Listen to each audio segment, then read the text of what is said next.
assim a palavra do Senhor. Vi quando o cordeiro quebrou o primeiro dos 7 selos, e ouvi um dos 4 seres viventes dizendo, como se fosse o som de trovão, venha. Vi então, e eis um cavalo branco. O seu cavaleiro tinha um arco, e foi-lhe dada uma coroa, e ele saiu vencendo para vencer.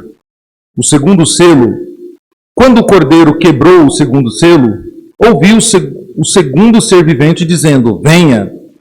E saiu outro cavalo, que era vermelho, e ao seu cavaleiro foi dado poder para tirar a paz da terra e fazer com que os homens matassem uns aos outros. Também lhe foi dada uma grande espada. Quando o cordeiro quebrou o terceiro selo, ouvi o terceiro ser vivente dizendo, venha. Então olhei, e eis um cavalo preto, e o seu cavaleiro com uma balança na mão. E ouvi o que parecia uma voz no meio dos 4 seres viventes dizendo, uma medida de trigo por um denário, 3 medidas de cevada por um denário, e não danifiques o azeite e o vinho. Quando o cordeiro quebrou o 4º selo, ouvi a voz do 4º ser vivente dizendo, venha.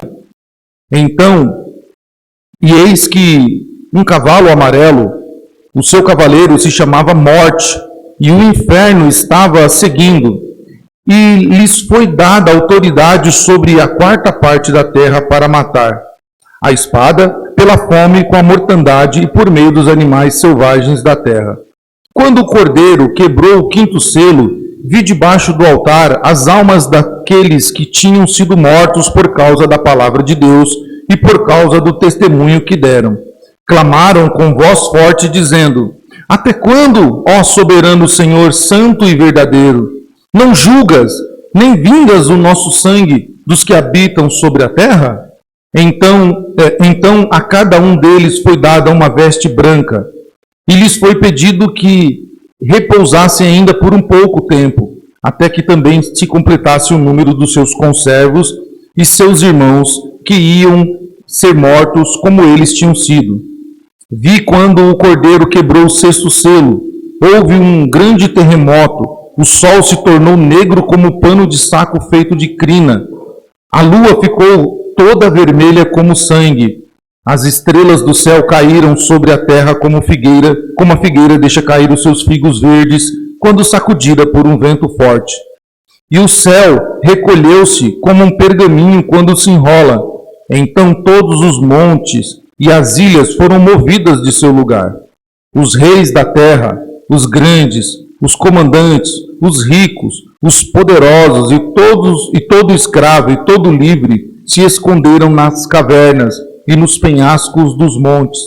E disseram aos montes e aos rochedos, caiam sobre nós e nos escondam da face daquele que está sentado no trono e da ira do Cordeiro, porque chegou o grande dia da ira deles.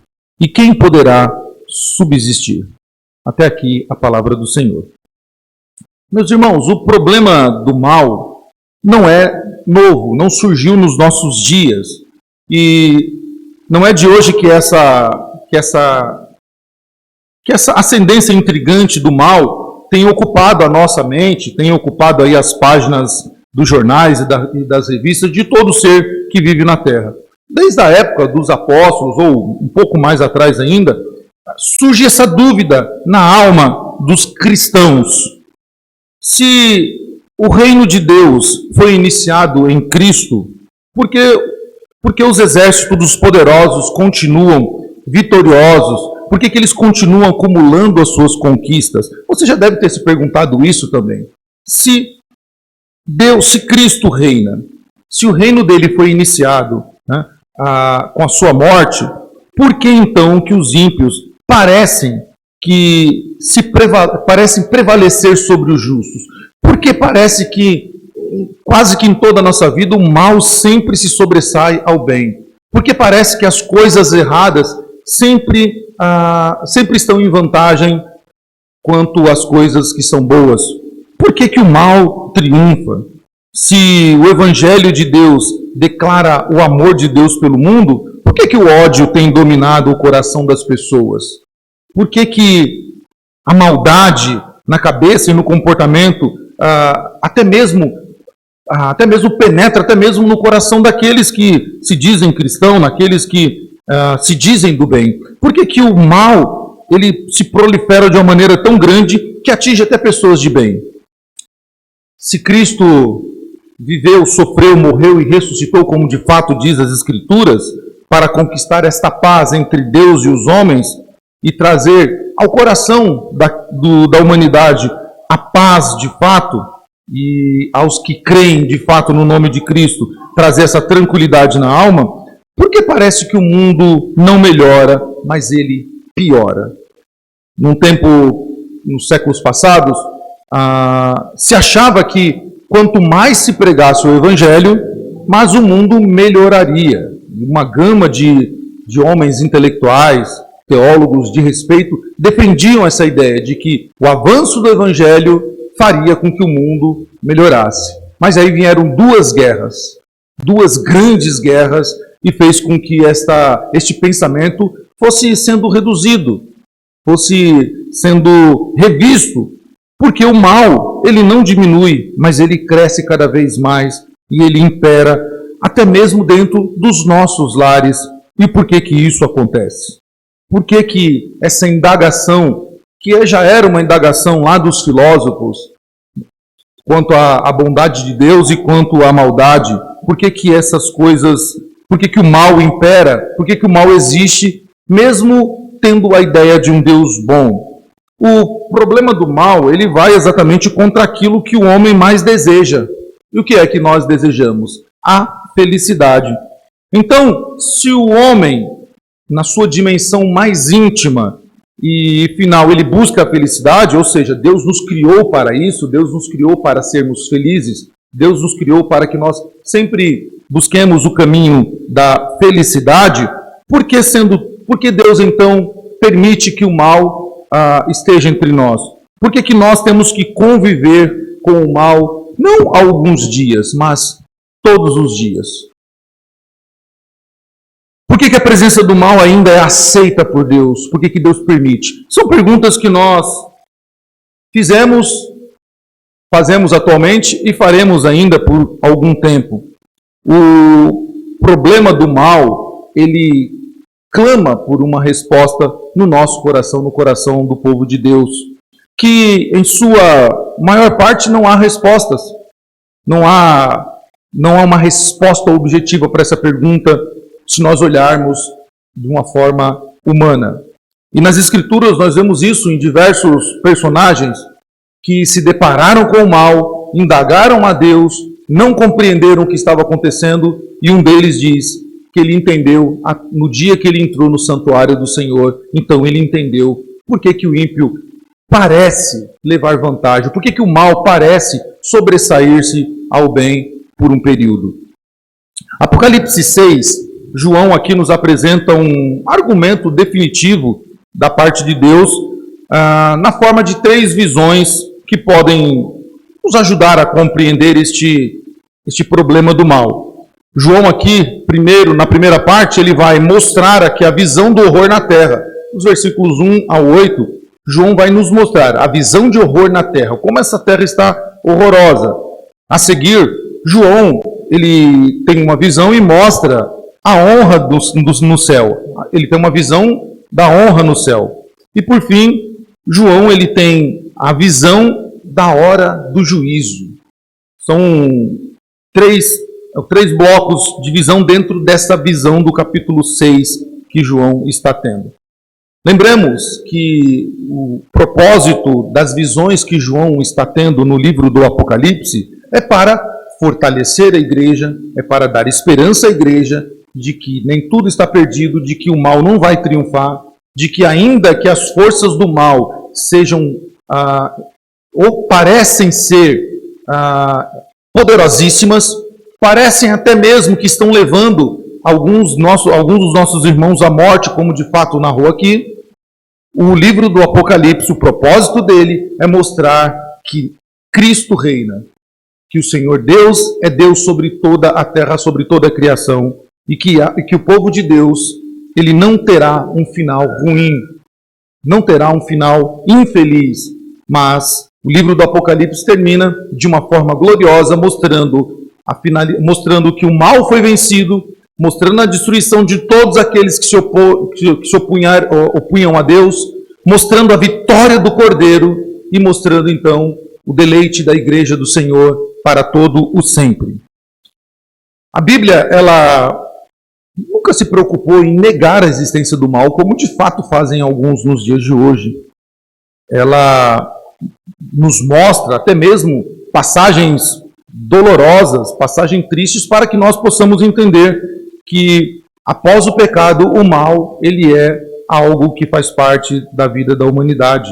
Isso você pode ver em vários textos das Escrituras, como os profetas menores, como o próprio livro dos Salmos, ou os próprios livros históricos em que mostram como o povo de Deus sofreu durante muito tempo com a presença do mal.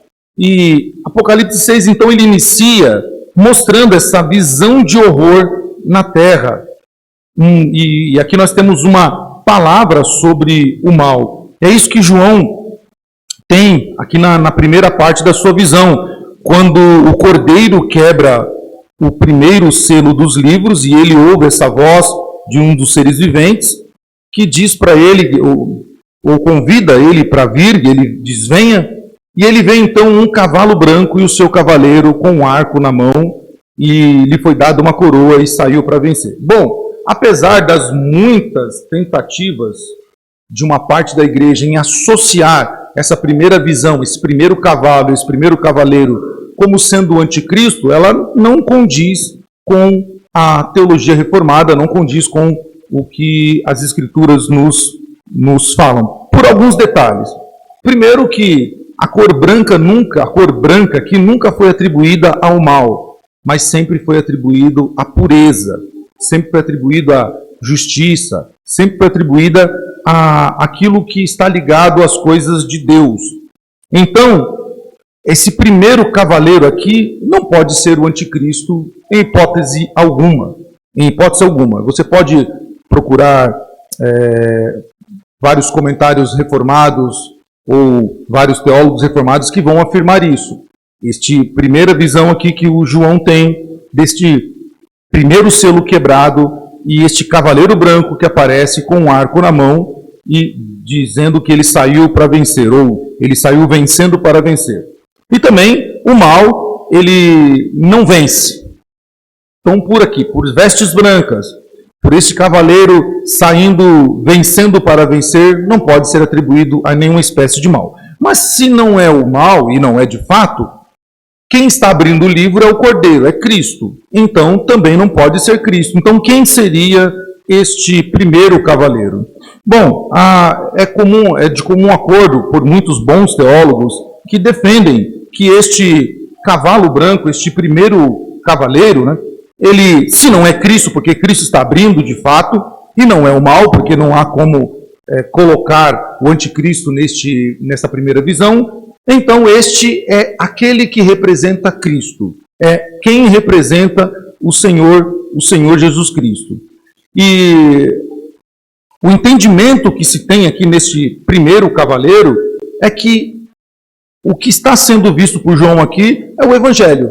O Evangelho que está sendo espalhado pelo mundo, como se uma espécie de uma última chance, assim também diz o doutor Leandro Lima sobre isso, o Evangelho sendo pregado, o Evangelho sendo anunciado aos quatro cantos, como uma espécie de uma última oportunidade para aqueles que ainda não se arrependeram. E quando nós comparamos o capítulo 6 com o capítulo 19, que também fala do cavaleiro branco, e aqui muitos teólogos associam isso, o cavaleiro branco, ele representa Cristo de fato aqui no capítulo 6. O Senhor Cristo, o Senhor Jesus, é Ele quem porta essa coroa. Outro ser não poderia ter esta coroa, não poderia ter estas características, a não ser Ele ou quem o representa. E o Evangelho representando Cristo, então faz todo sentido, espalhando a boa notícia aos quatro cantos, sempre lembrando que que até Cristo, até a morte de Cristo na cruz, o Evangelho ainda, havia um bloqueio, havia ainda um impedimento do Evangelho ser expandido a todo mundo. Era como se Satanás pudesse impedir que o Evangelho ultrapassasse as barreiras locais. E então, quando Cristo morre na cruz, quando Cristo ressuscita e quando Cristo assenta aos céus, então agora não há mais quem possa impedir, porque Satanás, conforme nós já aprendemos, está amarrado, está preso, para que ele não impeça mais as pessoas de terem o conhecimento do Evangelho. Mas João ainda continua na sua visão, tendo o segundo selo rompido, o segundo selo aberto, que está aí dos versículos 3 a 4. E antes disso, sempre é bom lembrar que o fim do mundo, ou o fim de todas as coisas, ele só virá depois que o Evangelho for pregado. Jesus disse isso lá em Mateus 24. Né? É preciso que o Evangelho seja pregado em todo mundo antes que venha o fim. Então faz todo sentido aqui no primeiro selo ser o Evangelho, o representante de Cristo aqui. Porque as portas do inferno agora elas não prevalecem mais contra a pregação da igreja. Não há mais quem possa parar o Evangelho de avançar. O poder de Satanás está amarrado, o Satanás, com a sua força, está impedido pelo Senhor de impedir que o Evangelho ele seja anunciado, apesar das perseguições, apesar de tantos obstáculos que a igreja tem de pregar o Evangelho, ainda assim Satanás não pode mais impedir, porque há uma força maior. Ele foi amarrado, preso, para que não faça mais o impedimento da pregação do Evangelho. Mas ainda, João agora tem uma segunda visão aqui, ou ele vê dentro da visão que o segundo selo é quebrado. E o ser vivente, esse segundo ser vivente, convida João, diz, venha. E aí João vê um cavalo vermelho, e o seu cavaleiro, e a este cavaleiro foi dado o poder de tirar a paz da terra e fazer com que os homens se matassem uns aos outros. Também lhe foi dado uma grande espada. Bom, obviamente que este cavaleiro, ele é um símbolo de guerra. Além de ser um símbolo de guerra, é um símbolo de derramamento de sangue. Mas parece que o destaque que João dá aqui na sua visão está sobre a vida dos crentes que buscam viver uma vida piedosa, que buscam viver de forma correta, de forma justa e pregar de forma corajosa a palavra do Senhor. E pregar apesar da perseguição, apesar de tudo. E este cavaleiro, ou este cavaleiro vermelho, então ele vem trazendo violência, vem trazendo aqui guerra, vem trazendo aqui morte. Né?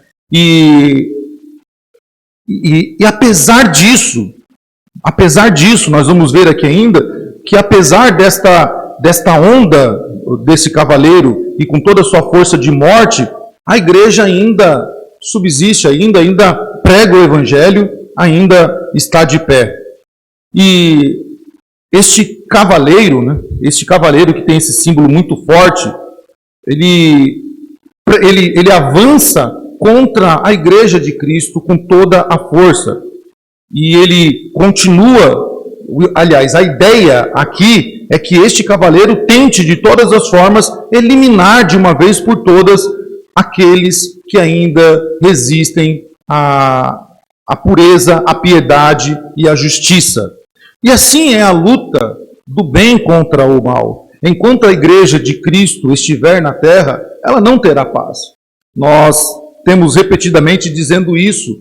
Não há paz para a igreja na terra. Não há paz para o eleito de Deus na terra. Não há como nós vivermos nesse mundo de forma pacífica. Não há como nós vivermos nesse mundo sendo amado por aqueles que odeiam a Cristo. Não devemos esperar deste mundo perverso e daqueles que perseguem o Evangelho de Cristo que eles nos aceitem, que eles nos tolerem e que eles preparem lugares bons para que nós fiquemos. Não devemos esperar isso porque nós pertencemos a Cristo E uma vez que pertencemos a Cristo, nós temos inimizade com as forças deste mundo, com aquele que se opõe a Cristo. João ainda vê o terceiro selo sendo quebrado. E diz assim a partir do versículo 5, quando o cordeiro quebrou o terceiro selo, ouvi o terceiro ser vivente dizendo, venha, olhei e eis um cavalo preto, e o seu cavaleiro com uma balança na mão. Eis que parecia uma voz no meio dos quatro seres viventes, dizendo, uma medida de trigo por 1 denário, 3 medidas de cevada por 1 denário, não danifiques o azeite e o vinho. Este cavaleiro preto aqui, na verdade, antes disso, o cavaleiro preto, ele representa aqui de fato a fome. Tá? A fome, ele representa aqui a pobreza, a miséria, com os quais este mundo vai viver de maneira muito mais intensa do que se vive nos dias de hoje. Se hoje nós nos horrorizamos e a gente fica perplexo diante de alguns lugares do mundo onde pessoas não têm o que comer, onde pessoas vivem numa miséria profunda, numa pobreza extrema, e a gente se compadece disso, o que está reservado ainda para este mundo é algo mais intenso e algo mais forte. Este cavaleiro preto, ele traz então a fome, a pobreza, a miséria, ele traz então a desgraça para toda essa terra. E quando cita aqui o trigo, fala de um alimento ou de algo que está num preço muito alto. Nessa época que um homem ele precisava trabalhar o dia inteiro para conseguir 1 denário, né, para comprar 1 litro aí era por litro, né, de trigo para uma pessoa. Normalmente, este homem, com este denário, ele compraria 12 quilos, né, pelo mesmo preço. Dessa forma, este trabalhador só vai conseguir se alimentar, só vai conseguir alimentar a sua família com uma cevada, que é um alimento mais abaixo do que o trigo, porque agora ele não conseguirá mais com seus recursos sustentar uma família com o que ele comprava normalmente. O cavalo preto também, descrevendo a pobreza deste mundo, e de certa maneira podemos colocar aqui também que este cavalo preto ele traz, ou descreve, melhor dizendo, a pobreza dos crentes por não fazerem concessões, por não aceitarem receberem a marca da besta, ou a marca do anticristo, por não quererem agir e pensar e viver e se submeter ao que está por vir. E por isso eles não vão poder comercializar, por isso eles não poderão, segundo a visão de João, nem comprar e nem vender. Então, esse cavaleiro, ele traz então um aspecto aqui meio financeiro. Quem se submeter ao poder do anticristo poderá comercializar, mas quem não se submeter viverá então do denário, viverá de um alimento mais abaixo aqui, como descreve o texto. E é bom notar ainda que o cavalo preto ele não traz a pobreza como para o mundo todo, né? E olha que interessante isso.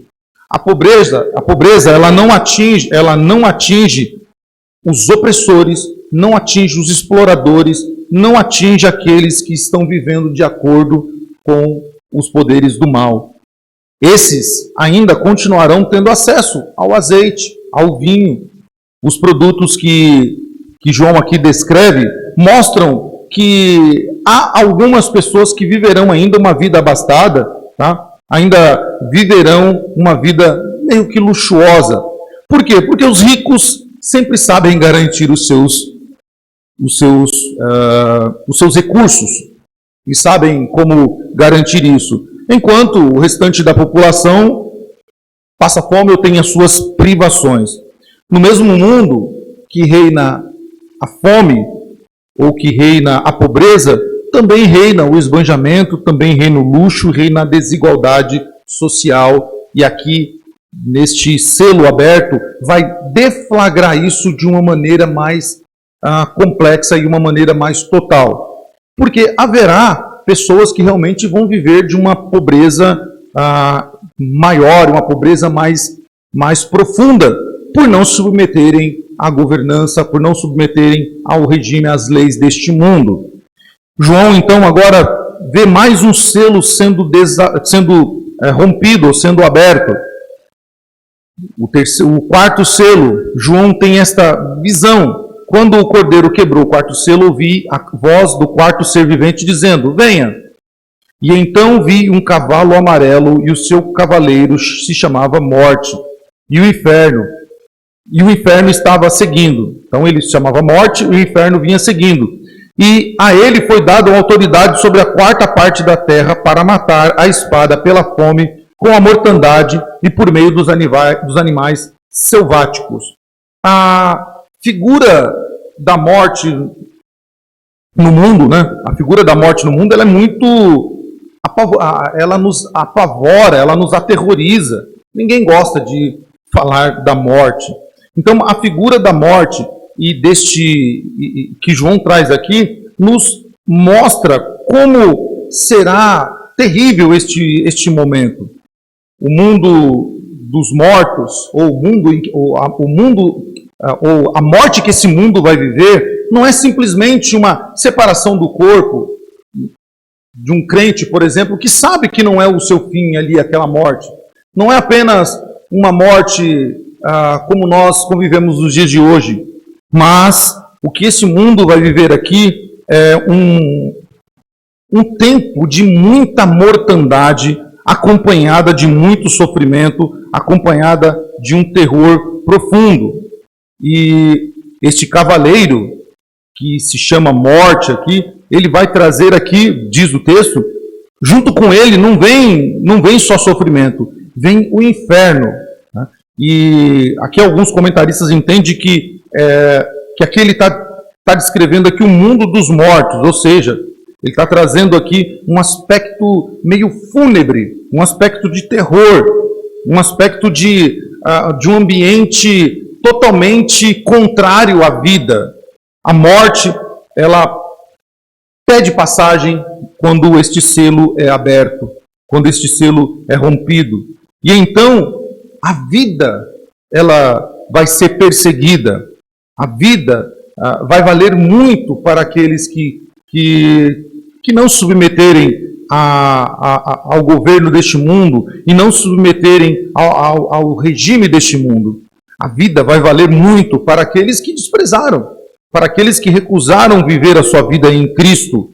Porque este cavaleiro, ele vem para trazer não a paz, não a tranquilidade, mas ele vem trazendo aqui, de fato, a morte, acompanhada de um cenário totalmente terrível, um cenário totalmente fúnebre, um cenário de desgraça profunda. E a espada que ele traz aqui, trata-se da morte provocada pela guerra, pelo crime, pela intolerância, por simplesmente não aceitar que alguém queira viver contrário ao regime instalado, ou regime instaurado. Esta espada que esse cavaleiro traz é uma espada realmente de que, é mais ou menos assim, ou você me segue e passa a viver conforme ao regime deste mundo, o regime agora implantado, ou então você vai morrer. Ou então o seu destino é a morte.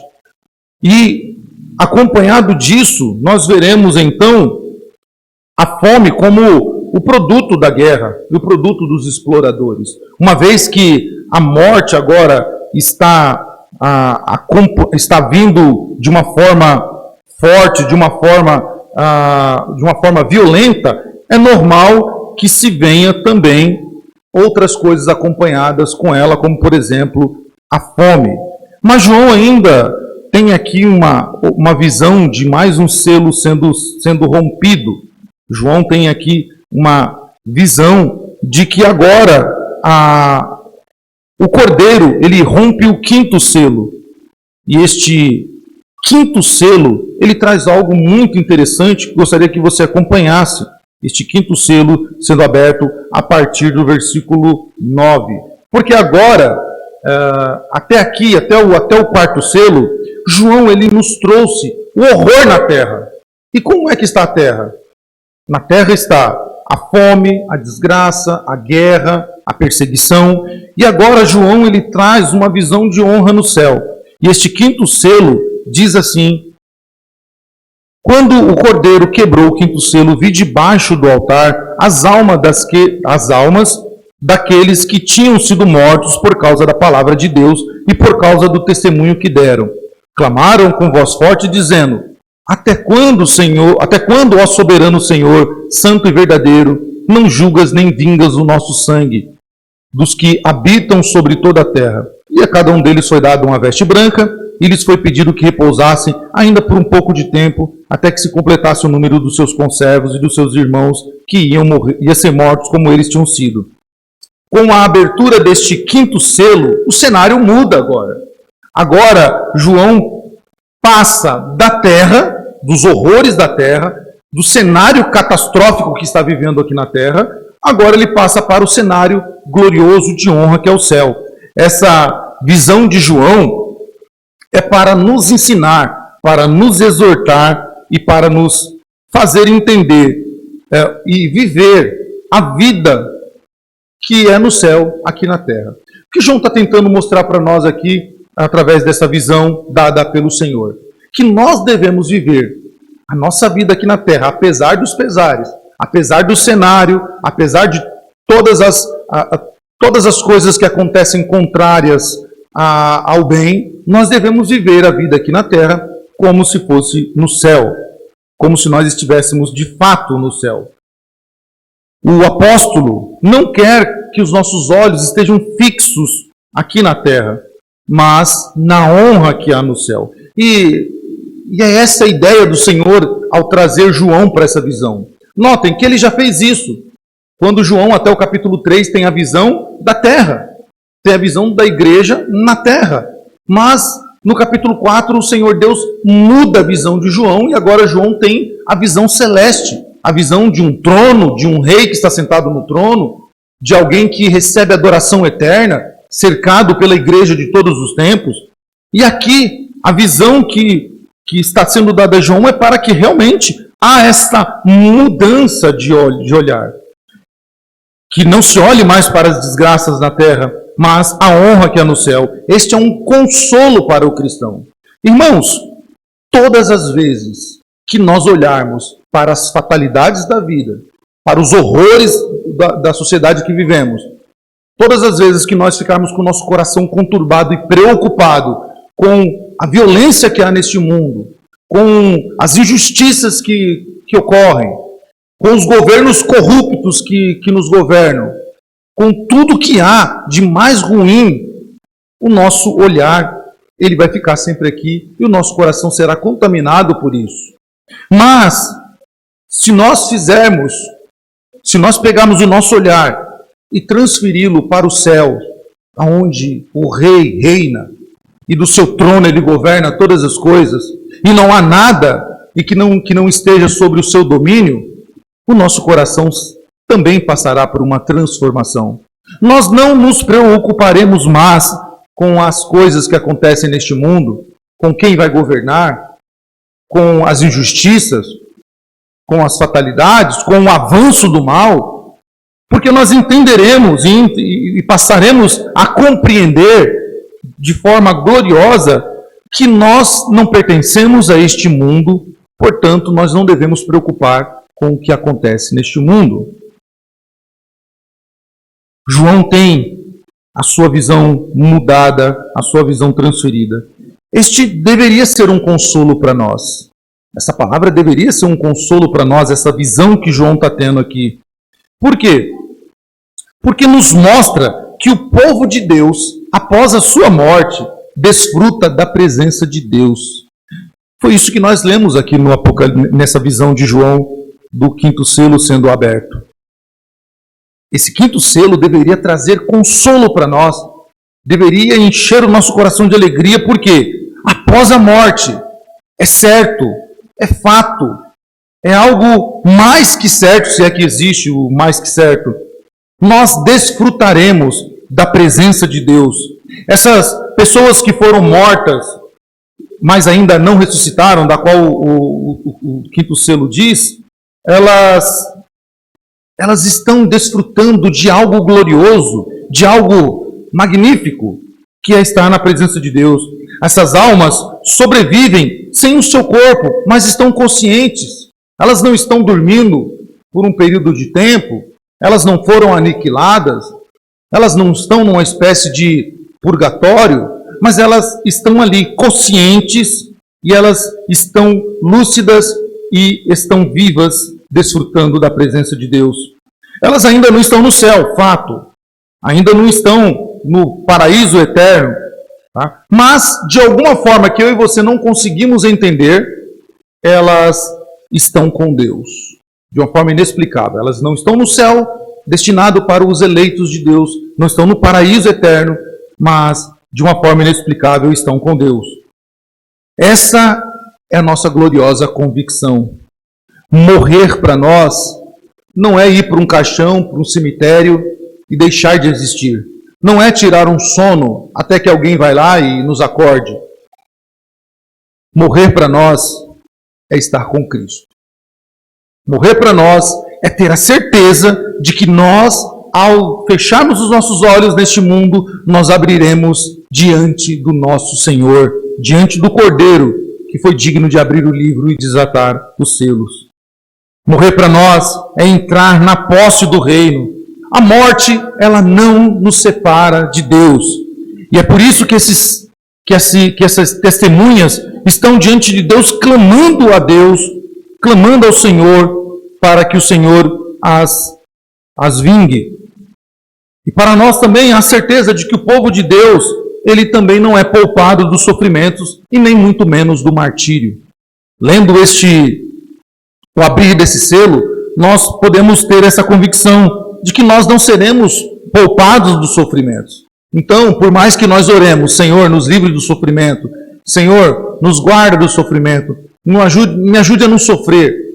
Embora nós oremos assim, nós temos certeza de que nós não seremos poupados de sofrimentos, porque faz parte da vida da humanidade. E muitos, como no passado, como no presente e como no futuro, sofrerão martírio por causa da palavra de Deus. Sofrerão martírio por causa da sua fé. Padecerão por causa do amor a Cristo. Enquanto os falsos mestres ou os falsos crentes, eles vão em algum momento se apostatar da fé, amando este mundo, amando o presente século, adorando o anticristo e vacilando diante da sedução que este mundo lhes oferece, ou até mesmo não tendo mais forças para resistir à perseguição do mundo, os fiéis, os crentes genuínos, os eleitos de Deus, eles selarão com o seu próprio sangue o seu testemunho. O seu testemunho será selado com o seu próprio sangue. Eles resistirão à perseguição, como resistem, como resistiram. Eles se manterão fiéis até o dia da segunda vinda de Cristo. E eles vão preferir sempre a morte do que apostatar da fé da qual um dia nós somos chamados. Jesus nos deixa isso muito claro, de forma muito explícita, no seu sermão profético em Mateus 24, quando ele diz que então vocês serão presos, perseguidos e mortos por minha causa, e por minha causa serão odiados em todo o mundo. Muitos se afastarão de mim e me trairão e me odiarão e odiarão uns aos outros. Jesus disse isso, que isso aconteceria, que muitos se apostatariam, mas por outro lado, os eleitos de Deus, os escolhidos do Senhor, eles serão odiados em todo o mundo. Eles serão afastados do seu Senhor, eles sofrerão traição e até mesmo serão mortos. Os mártires, muitos mártires nós conhecemos pelo nome, estão nas histórias registradas, na Bíblia, fora da Bíblia, no nosso tempo presente. Mas ainda, meus irmãos, há um número imenso de mártires que não tiveram seus nomes conhecidos por nós, são os anônimos ou os desconhecidos, que eles morreram no passado, morrem no presente e ainda morrerão no futuro por causa da fidelidade a Cristo e a sua palavra. E ainda esta visão nos mostra outra coisa muito interessante. O povo de Deus, ele intercede pela vitória e pela glória de Deus. É isso que esses mártires, eles clamam ao Senhor e eles intercedem ao Senhor. E este clamor no versículo 10 é algo maravilhoso, porque eles clamam em alta voz, dizendo, né? Ó soberano Senhor, santo e verdadeiro, até quando, né? Quanto tempo passará até que se julgue esses habitantes da terra e vingues o nosso sangue? E o Senhor os consola de uma forma gloriosa também no versículo 11, mostrando a eles que eles suportassem um pouco só um pouquinho, porque a expressão aqui é pouco tempo mesmo, até que se complete o número dos seus conservos. Ou seja, a expressão pouco tempo, ela aponta para já está chegando, já está breve, está próximo o número de se completar, o número que complete aqui, para que então a ira de Deus venha sobre este mundo e venha julgar todos aqueles que perseguiram a igreja e perseguiram o povo de Deus. Nós vemos ainda nessa visão, fechando essa visão de João aqui do quinto selo, que o povo de Deus, ele irradia a própria santidade de Deus, ou a santidade do próprio Deus.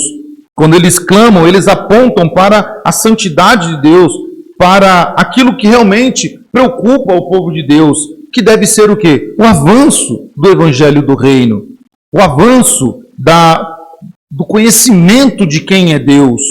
E por isso, esses que padecem pelo evangelho, padeceram pelo evangelho, eles clamam: Senhor, até quando, soberano Senhor? Até quando o Senhor não vai julgar e vingar o nosso sangue? Né? E então o Senhor, de fato, os consola. E essa deve ser a nossa preocupação, meus irmãos. A nossa preocupação não deve ser quanto às coisas deste mundo, quanto aos horrores deste mundo. A nossa preocupação na terra deve ser com o avanço do Evangelho.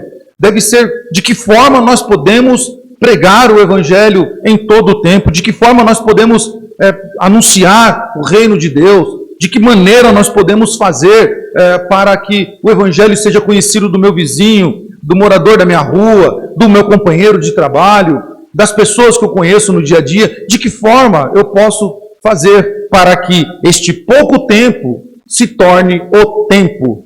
De que maneira eu posso fazer? Pregando o Evangelho, não olhando para as coisas deste mundo, né? Certo dia eu estava conversando com a minha família em casa e eles estavam lá: meu Deus, misericórdia, que mundo cruel, né? Aí eu falei: vocês querem o que também? Vocês ligam no jornal policial que quase escorre sangue na televisão. É desgraça do primeiro minuto até o último minuto. Só fala de coisas ruins, não tem uma notícia boa, e vocês esperam coisas boas daí? Não devem se esperar coisas boas daí.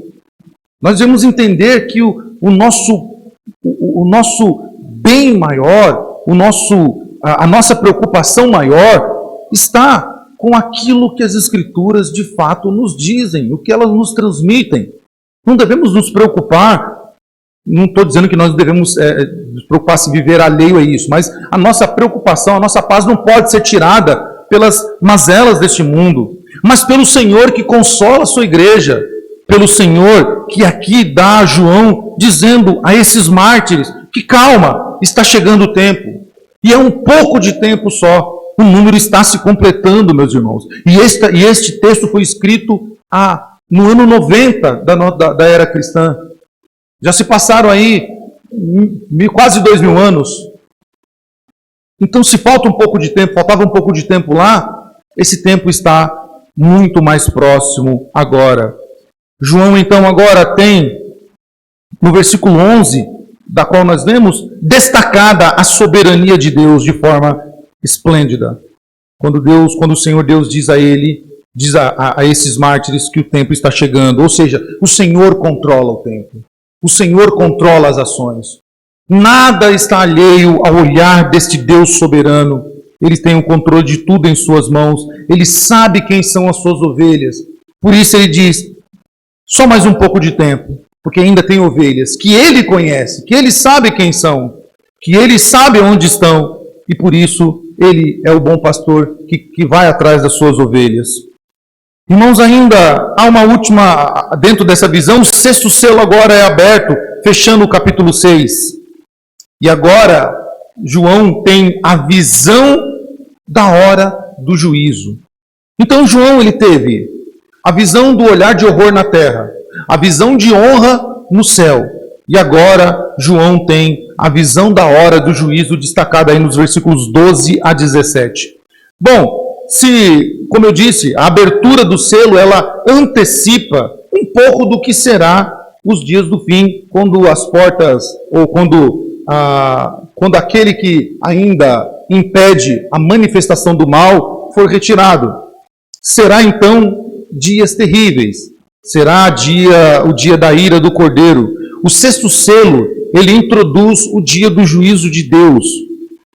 E aí o medo, o terror, o espanto e a consternação deste dia se descrevem aqui em pelo menos 2 simbolismos narrados nessa visão. O universo, de forma esplendorosa, sendo sacudido, e os homens completamente aterrorizados, tentando, de forma inútil, se esconder de Deus.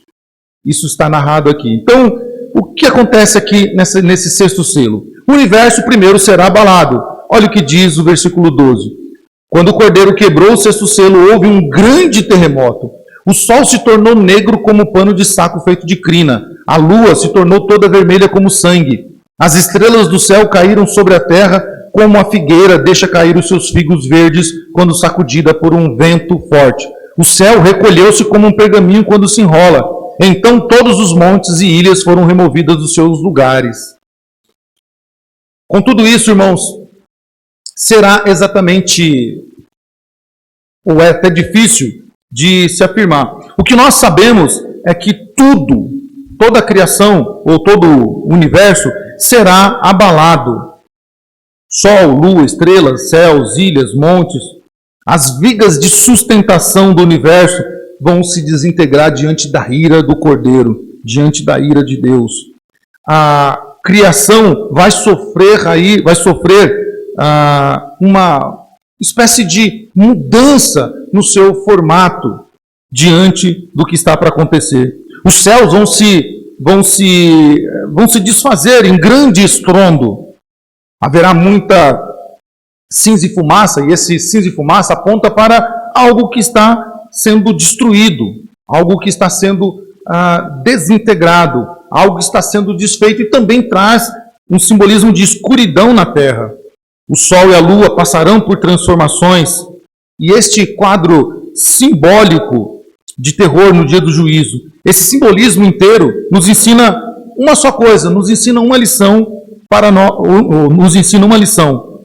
que este dia será verdadeiramente terrível, e a ira de Deus será derramada sobre todo mundo, sobre todos aqueles que têm perseguido a igreja ou que perseguiu a igreja de Cristo ao longo de todo o tempo. Aqueles que se negaram de fato a se render ao único soberano Senhor do universo. Quando a ira de Deus for derramada sobre estes que perseguem a igreja, que perseguiram a igreja durante todos os tempos e também se recusaram a se render ao soberano Senhor, este mundo vai passar por uma transformação jamais vista antes. Se os homens se abalaram com a primeira guerra, com a segunda guerra, com as guerras menores, se o mundo se abalou nos últimos 2 anos com a Covid-19 e com outras pragas que surgiram ao longo da humanidade, o que está reservado para os ímpios, para aqueles que negaram a Cristo, para aqueles que perseguiram a noiva do Cordeiro, é algo muito mais intenso e muito mais catastrófico. Os homens, será tão grande o que está para acontecer com eles, que eles ficarão desesperados, eles ficarão perplexos. Diz o texto, a partir do versículo 13, que os reis, governantes, generais, ricos, poderosos, escravos, livres, representando toda a humanidade, eles fugirão, eles correrão, tentarão se esconder do Senhor Deus. Eles tentarão se escapar da ira do Cordeiro. Mas quem escapa do julgamento de Deus? Quem pode fugir do julgamento do Senhor? Quem pode se esconder daquele que está em todo lugar?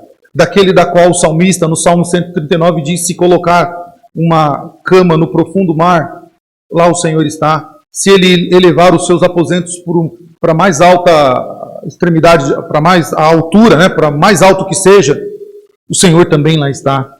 Aquele que sonda corações e mentes, aquele que está em todo o tempo de forma simultânea, aquele que é o Senhor do tempo, aquele que o tempo não consegue contê-lo. Para ele, passado, presente e futuro é um tempo. Como se esconder deste Deus? Como fugir desse Senhor? Para onde eles irão? A quem eles requererão proteção? Ninguém consegue fugir do Senhor, meus irmãos. E a verdade é essa, que as autoridades, com seus status e riquezas, com seus poderes políticos, elas não conseguirão escapar da ira do Cordeiro que está por vir sobre toda a terra. Meus irmãos, os selos do Apocalipse nos revelam que o dia do juízo se aproxima. E tudo o que nós temos sofrido, padecido, é apenas um prenúncio do que está por vir, é um prenúncio do fim. Ainda que hoje nós possamos compreender que os dias que vivemos é difícil ou inaceitável, algumas coisas que passamos, o que está por vir é muito mais intenso. João, depois dessa visão, ele ainda na ilha de Patmos, ele segue a pregar o Evangelho. Ele ainda prega o Evangelho por um pouco de tempo, anunciando o que está por vir. Nós também podemos, diante de tudo isso que nós lemos, diante de todo esse cenário que nós vimos aqui no abrir dos selos, nos decretos de Deus, nós podemos fazer algo. Nós podemos ter uma atitude diferente. Ou melhor, duas. A primeira, que é a mais fácil, nós podemos nos conformar com a nossa vida e deixar que tudo fique como está. Deixar que o mundo se perca, que as pessoas não tenham conhecimento do Evangelho e se preocupar conosco mesmo. Mas não é isso que o Evangelho nos convoca, não é isso que a palavra de Deus não é para isso que a palavra de Deus nos chama. Nós temos uma segunda opção: pregar o Evangelho, discipular pessoas, glorificar a Deus em todo o tempo, ainda que as coisas não estejam boas, ainda que as coisas estejam difíceis, render glórias ao Senhor. Como nós enfrentamos os sofrimentos dessa vida? Conformados ou glorificando a Deus? O dia do Senhor está por vir. O dia da ira do Senhor, o dia do julgamento do Senhor está por vir. Para nós, não é dias de amargura, nem dias de tristeza, mas dias de alegria, porque nos encontraremos de fato com o nosso Senhor, com aquele que morreu por nós. Não é como esses homens aqui, do versículo 15 em diante, não é um tempo de desespero para nós, mas é um tempo de festa, porque nós estaremos com o nosso Senhor festejando por toda a eternidade. Estaremos entoando cânticos que já podem ser ensaiados aqui na terra para louvá-lo eternamente.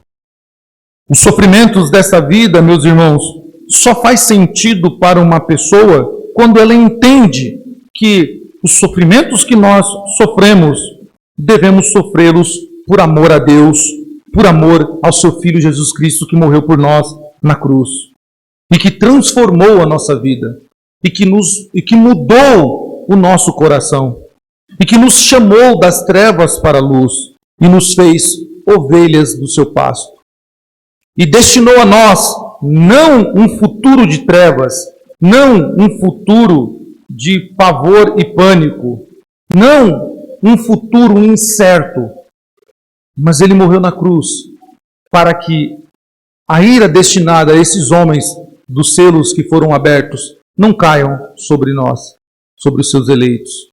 Mas ele morreu na cruz para que nós vivamos o que está por vir ainda nos capítulos seguintes.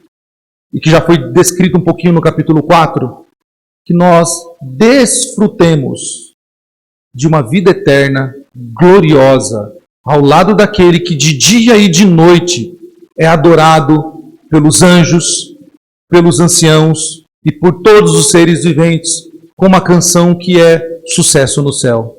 Santo, santo é o Senhor dos exércitos, e toda a terra está cheia da sua glória. Oremos ao Senhor.